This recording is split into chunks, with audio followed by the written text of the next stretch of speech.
Ijs, dan denk je aan reetrieden. In de Westreen, daar ben ze creatief.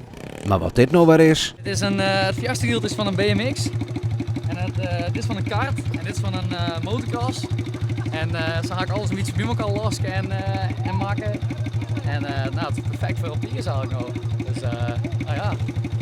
Ik ga het idee zoeken op internet. Er was een YouTuber die dit al maakt, zeg maar. En ik heb hier het over van Zimmer, dus ik dacht van, laat ik gewoon wat meidje. En nou ja, hij is nog wel 11 vrienden snieën en ik ken zelfs mensen achter, dus dat zijn we nooit meer.